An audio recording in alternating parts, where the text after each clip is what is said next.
First of all, there's three angles that I want to take on this story. What the F just happened for the Giants? The second angle, how are the Mets doing this? And how does everyone else in the league feel about the Mets? What does this mean for the Blue Jays? Is a panicked San Francisco Giants perhaps the best time to swoop in and make a deal? That is such a great question, man. And again, we will tackle that at the end of this video. But Bo That's Bichette's value has to be the highest it's ever been right now. So I left Cabo, Mexico yesterday, Adam, 31 above. Landed Edmonton, where we had parked our cars at the Park and Fly, minus 33, could not get them started, had to like get an Uber to the Walmart to get booster cables because roadside assistance was like at a 30-hour wait. Like, oh man, things are this cold. It's funny for the Fahrenheit folks out there. I have no idea what this translates into for any American or expats out there. I don't know, but it is cold. somehow 40 below is the same in both. That's Yes, all I know. That's all I know. that's where the streams cross. Yeah. This is a perfect analogy, actually, for how Giants fans currently feel. Oh my goodness. Yesterday, By the it was way, plus 31 and beautiful. They sunny woke and up beautiful. overnight. Everything is right with the Hell has franchise. frozen over. Oh my God. Obviously, it's a Blue Jays channel. If you're new here, welcome. We need to talk about this Carlos Correa stuff, though. This is So historic. wild. I've never, So wild. in all of sport, never heard of anything this crazy Nothing before. like this has happened. In fact, waking up this morning to the news that Carlos Correa is no longer a San Francisco Giant and is now a New York Met, it took some real research to kind of figure out the ins and outs of what's going on, because I'm like, has this ever happened? So a few things. Number one, no, this has never happened to this extent in Major League Baseball, where a player has more or less agreed to terms with a team, signed the agreement. Now, that's one thing to mention here. This agreement that free agents sign is not the binding contract until the pending medicals are done. And this is where the bump in the road for the San Francisco Giants hit, is that Carlos Correa had a red flag, and it, however thorough each organization's medical checkup varies. So for everyone like, well, are the Mets going to be able to pass him? I think the Mets are just going to slide him through.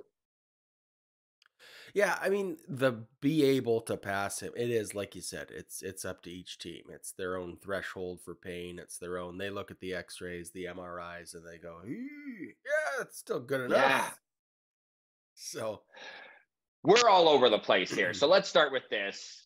Welcome to the Walk-Off. We are Toronto Blue Jays Focus Podcast. I'm Scott Belford, joined as always by the best co-host in the biz, Adam Mack. This is our BetStamp episode. We are in partnership with BetStamp. They are a betting site aggregator. So very much like Trivago, where they're going to take all your hotels and give you the best prices on them at whichever site it is. That's exactly what BetStamp does. The code for that, please use WalkOff. And if you're going to sign up for any of these affiliate sites while you're betting, if you use the link in our show notes here to do so, that's going to be very helpful to us. Again, line shopping is basically, like I said, they're going to line up all of the sites and they're going to show you which ones have the best odds. Because if you're going to place a bet, you might as well make as much as you can while you're doing it. So let's get back in. Let's get back into Carlos Correa here. And like you said, Adam, it's funny because I even sent a tweet out to our Giants friend who used to follow us on the live streams here at the Walk-Off. Devil Gaming Boy was his handle. And he was a diehard Giants fan. And of course, when he was following us in 2021, his Giants were looking darn good. Logan Webb was on the upswing. They were competing with the Dodgers for the World Series and for winning the division, so on and so forth. The Giants were looking great. big step back last year. It looked like they were going to go out and get a franchise player this year. They were in talks with Aaron Judge. They looked like they signed Carlos Correa, and now they're sitting there with an empty bag. Like, what do the Giants do at this point, Adam? Well, first of all, there's three angles that I want to take on this story. The obvious one is what the F just happened for the Giants. The second angle is how are the Mets doing this? And how does everyone else in the league feel about the Mets at this point? And then the third angle, and we'll get to this at the very end, is what does this mean for the Blue Jays and our shortstop situation? And is there a sneaky deal to be made? I'm not saying we should. No. If we were ever going to trade Bo Bichette, is a panicked San Francisco Giants perhaps the best time to swoop in and make a deal? That is such a great question, man. And again, we will tackle that at the end of this video. But Bo Bichette's value has to be the highest it's ever been right now. Yeah. All right. Well, let's talk Giants then. Let's get their perspective on this, because this is the most disastrous offseason I could think of. What's going on for the Giants in reality is how it feels like it's going for the Blue Jays. Yes. Right? Like, it feels like we're just missing out on everybody and we can never get them. And Justin Verlander looks at Toronto and then decides to go back to Houston at the last minute. Like, this is the Blue Jays feeling, but this is so much worse. I can't imagine being a Giants fan right now, Scott. If you are a Giants fan, like, condolences number one. And if you're the San Francisco Giants, like, the big thing that I keep coming back to is, what do you do now? Like, where do you go from here? Well, if you're a Giants fan, the first thing you do is you cancel that order for your Carlos Correa Giants jersey that you got your son or daughter for Christmas. How many were bought? Like, that is my question. Like, special ordered Correa jerseys where they're like, no, Correa's jerseys aren't ready yet. We're not going to start selling them officially, but they're out there, right? Oh, of course. Yeah. Oh my goodness. Yeah, express shit. You gotta have it in time for Christmas. You take that kid's jersey and you don't even tell him about it. You burn it and you never bring her thinking about it again, right? Oh my God. Man. Just wild. So, one thing that when this news first dropped, I couldn't help but think is, how did this play out and what are the rules? When could the Mets start talking to Carlos Correa again? Because news surfaced, I messaged Adam just yesterday with a tweet that was saying there's a bump in the road in the physical. We'll see what happens. Yeah, listen, they had their press conference announcement. Hey, here's the jersey. We're sitting at the tables together, scheduled for Tuesday. They postponed it. They said, something came up in the medical results. We're just going to hold off on this for a second. And that was enough of a window for him to walk. And this is the thing. So like we mentioned off the top, there is an agreement signed by the free agent player when all of the term and the money and the no trade and all of that stuff is worked out over the negotiation table. Now, the player is still technically allowed, up until they pass the medical and sign the contract, to be in touch with other teams. Now, the reason most players don't do this is because it looks bad on the agent, looks bad on the agency, and it doesn't inspire any sort of loyalty or trust towards this new franchise player that you're trying to sign. Especially when you're starting a new 10 multi-year relationship with your organization, you don't really want to start it with, well, hey, but I still might go. I'm still negotiating over here. I hope that's okay with you. Yeah. But I guess with this medical bump in the road, it was enough of a red flag for Scott Boras and the Boras Corp agency to go out there and rekindle some negotiations that had already happened. Now, it had surfaced that the Mets made a last minute push on Correa. No one really took this seriously because it's Scott Boras. And that man is constantly on top of every tall building that he can find, screaming about all the teams that are interested in his players, right? Like there's always 3 teams and then there's a secret team, mystery team comes out of nowhere. And that's what this whole Mets thing felt like. Yeah. But to see within literally, what was it, 12 hours? Yeah, 12 hours overnight.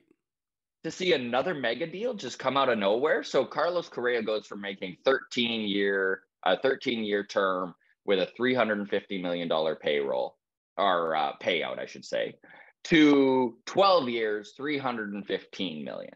So it did cost him $35 million. Cost him a year. A year, yeah. He still making big money. Man, the Giants.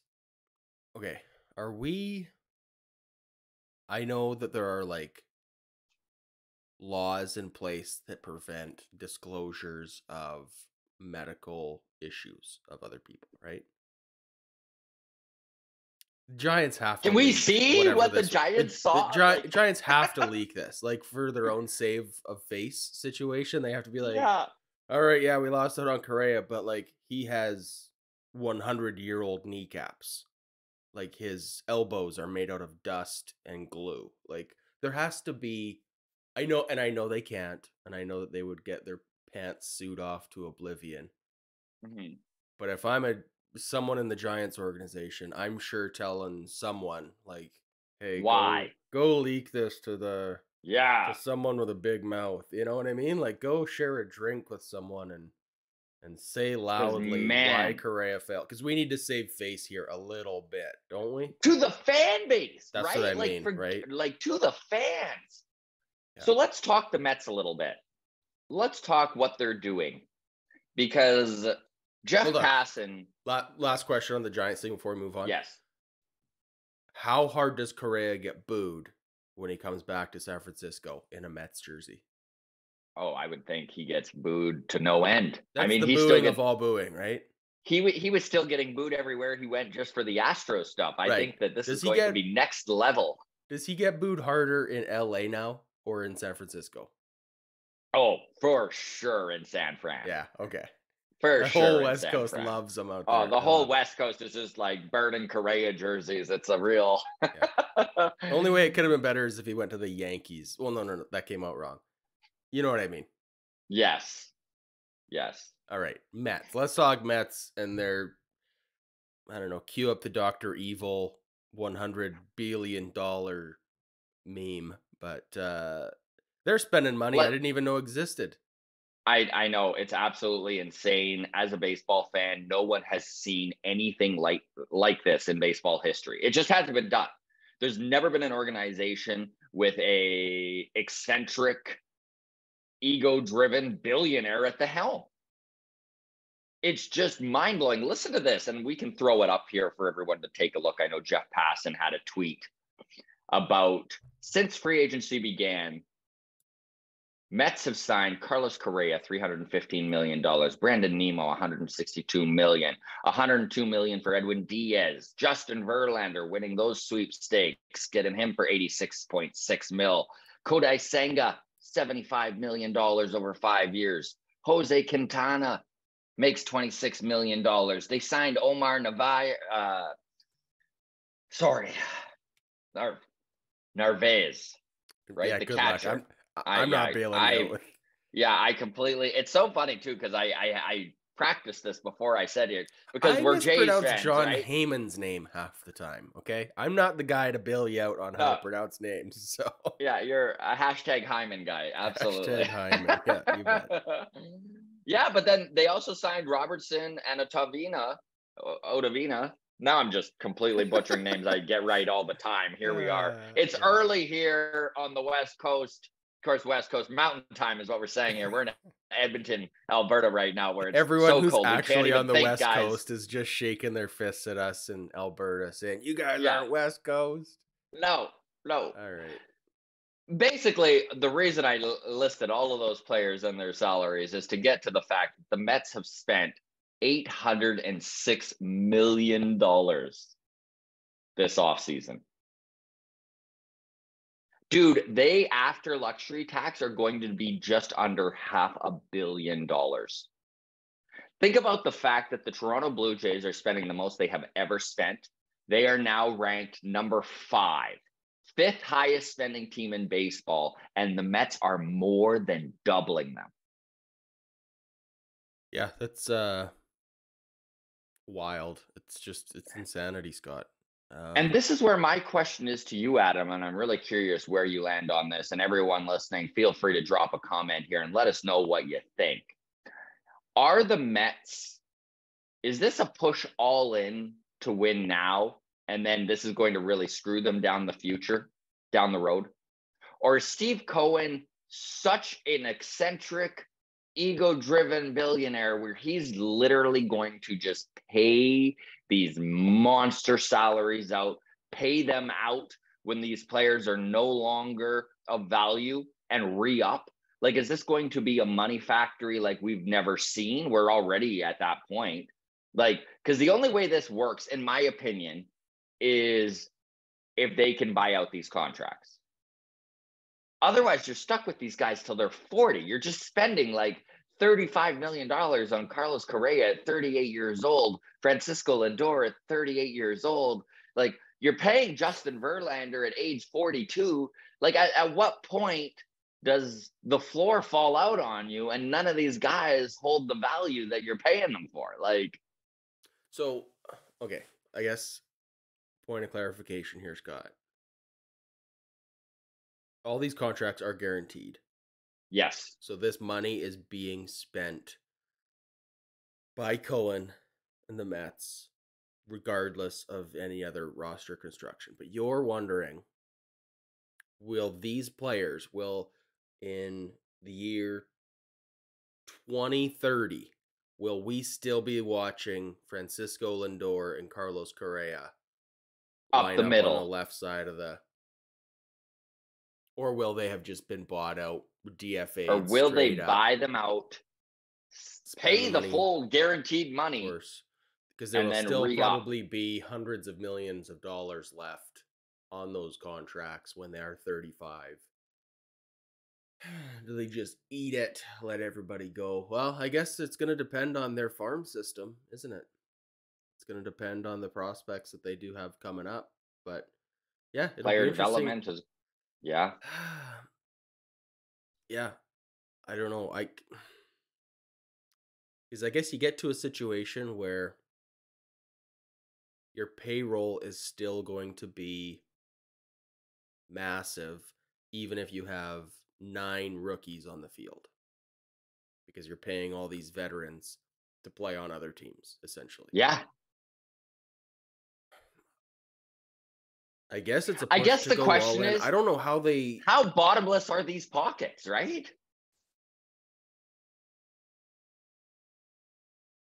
Yeah, I We've mean, never seen a team pay tax like this, dude.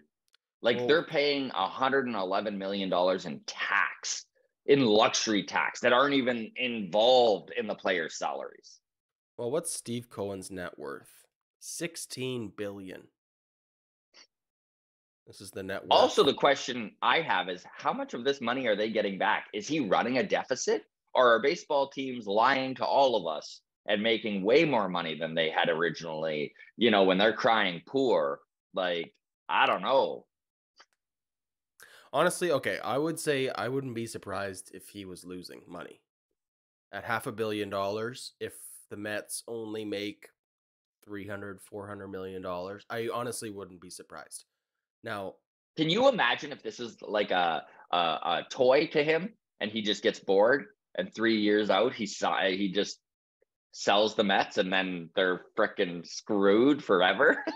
well, I mean, it could be. I would say at $16 billion net worth, and I know that doesn't mean that's how much he has freely available to spend, right? That's tied up in businesses and real estate and whatever rich people spend their money on, fancy jeans with bedazzled seams and all that stuff. Hmm.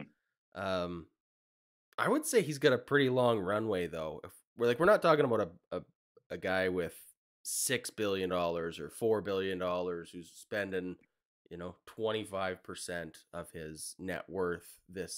He just has such the difference between 500 million and 16 billion is decades long. Yeah. I don't know. I absolutely would not be surprised if he spent like this until he dies on this team, until he gets a World Series. I And if wouldn't be that's the surprised. case, what does baseball do? Like, Yeah, no. where They does approach where does this put Elon everyone Musk and else? Jeff Bezos, and they go, "Hey, do you guys want to buy Oakland?" Oh my God, just the billionaire league. Yeah, well, it already is. So why pretend it isn't? All right, So let's. let's wrap up on this, talking a little bit of Blue Jays, because this does make you open your eyes pretty wide if you're a Blue Jays fan at the obvious value Bo Bichette now has league wide. Yep. I'm not saying that Bo Bichette is Carlos Correa, but he is damn well Dansby Swanson, right? Like Bo Bichette has value right now, especially the fact he's still under control, under contract until 2026. So there are still 3 more years on him. He has led the American League in hits both last year and this year. His OPS plus by the end of the season was absolutely phenomenal. And I mean, if Bo Bichette is September Bo or even a shadow of September Bo for the whole season, look out. Okay. Clarification. You say Bo Bichette is not Carlos Correa, but he sure as heck at least Dansby Swanson. What are you basing that on? I Offensive would production, defensive production. Where are you pulling your okay, so comparison from? and I like that you slowed me down here. So let's just take a look at some of the high end shortstops out there. One of the biggest things with Carlos Correa and Dansby Swanson, for that matter, is their defensive prowess. Both of them are exceptional shortstops at playing the position. This is without a doubt Bo Bichette's biggest Achilles heel. He continues to struggle with that throw across his body, hitting first base. And it's not an arm strength thing, because when he's on the move, he seems fine. But as soon as that he has to stop, plant, and throw, look out, right? And this has been a struggle he has had for years. I guess what I'm saying is money wise, I think Bo Bichette right now on the open market would get a Dansby Swanson deal where it's around $200 million, a little under that, 7, 8 years. We got to have Joel back on because Joel is a massive believer in everything Bo Bichette is and Yes. does. I mean, looking at games played for Carlos Correa, he misses time. Bo Bichette, Yeah. so far, He not really missing time, right? And what do they always say? The best ability is availability. And that is a really great point, Adam, that I don't think enough people give Bo credit for. If you look at his games played last year, I think it was 159. I think he played 159. 160 the year before. Like he's on the field playing shortstop for this Toronto Blue Jays team every single year, or every single game, I should say. Mm-hmm. And there is major value to having that cornerstone there, to having that breath of fresh air that you just don't need to worry about who you're going to put at shortstop, right? Mm-hmm. Like this is one thing. You look at the center field position with these Blue Jays and you're like, who's playing center field? Kevin Kiermaier every game, I guess. Right now it looks Yeah. like it. How much time is George Springer going to get there? Like there are question marks. Is Whit Merrifield going to see time in center this year? But there's no doubt in Blue Jays fans' mind that Bo Bichette is playing shortstop. Now, sure, there are Blue Jays fans out there who, despite that, no doubt, aren't thrilled he's at shortstop, would rather see him move to second base, but that's irrelevant for this talk. So, there has been talks, I'm not inventing this, so don't shoot me, about the Blue Jays moving on from Bo Bichette via trade, right? This was brought up a little bit last year before the Juan Soto trade. And then once the Juan Soto trade to the Padres really started to pick up steam, so did the talk about, well, Blue Jays should do the same with Bo Bichette. And a lot of it stemmed from all the rumors that Bo Bichette wouldn't re-up his contract. Right. That he was wouldn't extend. on his way out anyways. Might as well get the most you could for him. So with that in mind, I'm looking at a Giants team right now, Scott, who went into this offseason expecting to make a big step forward. Mm-hmm. They missed out on Aaron Judge. They went hard for Aaron Judge. Yes, Big they did. contract they offered him. Went back to the Yankees. They thought they were getting Carlos Correa. We know how that Announced. Yes. They were getting Fans Carlos Correa. were buying jerseys just in time for Christmas. Okay. And now to have that rug pulled out like some sort of crypto scam, it's been pretty devastating. There's not a lot of options left. I mean, we're looking at like Nathan Eovaldi is maybe the best free agent available. Giants already have like 7 starting pitchers. There's no need to get Nathan Eovaldi. Or you're looking at Michael Conforto, who hasn't played baseball in over a year. In 2 years, yeah. Maybe this is the panic time where they're like, we needed a star player. We anticipated a superstar shortstop to sell to our fans. Maybe the Blue Jays come in and go, hey, here's Bo Bichette. You were mentioning Logan Webb before we went on the air. Maybe there's a deal to be made where maybe there's a deal to be made with the Giants. Spend and pay over value on. I mean, the haul would have to be astronomical. I know that. It would need to be. It would need to be big. It would need to be a win now move for the Blue Jays as well, right? Like, there's no use in moving Bo Bichette in a year that you are at least telling all your fans you're competing for a World Series. Moving one of your top offensive players after already moving one of your top offensive players and Teoscar Hernandez only a couple months ago. To be clear, I mean, it doesn't look very good if you're not getting a call back. I'm not saying we should trade Bo Bichette to the Giants. I'm just saying if that is the plan to move him in the next 12 months and to maximize the return, this may maximize the return if you get someone in a panic move like the Giants currently are. Especially is there another franchise more panicked right now than the San Francisco Giants? I guess that's my way of putting this. I would hope not. Like maybe the Yankees. Maybe the Yankees look at what's going on across the street and go, we're only spending $300 million. But Adam, the Yankees panic so much that it never feels like they're actually panicking, right? Like Yankees fans are in full panic mode pretty much from the time the season starts until the time the season starts, like a full circle of just panic. So I don't know, man. Like, I would say without a doubt, it's got to be the Giants fans that are going through the hardest turmoil right now. I think that's pretty safe to say. Just in time for Christmas. What a heartbreaker. Should we wrap it up there? Acknowledge the fact that we did not do a mailbag yet this week. We did not. Again, we are going to do it this Friday. You were on holidays. That's understandable. Mailbag this Friday. We don't anticipate too much news over the next 2 weeks.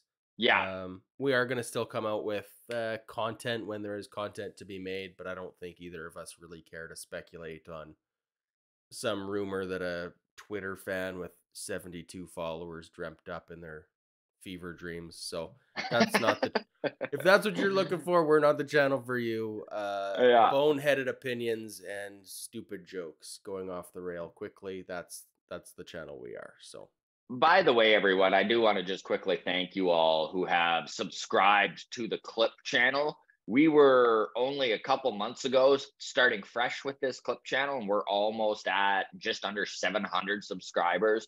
We're making a push to hit 1,000 before 2023. That's the goal. We're close. We need some big subs here in the next 10 days. So if you have yet to subscribe and want to help the channel, that would be a big help. We thank you all for listening. You can always reach out to us for mailbag on Friday by DMing us on Twitter at Walk Off Podcast, Instagram, the Walk Off Podcast. You can join the Discord. There's all sorts of talk going on in Discord right now, especially after this Steve Cohen madness and re-upping on another mega $300 million deal, just insanity. So feel free to join that. That's in the link for that is in the show notes. That's always free. And a big thank you to all those who have joined the Patreon. I know we had a couple new members join. Very, very thankful for that.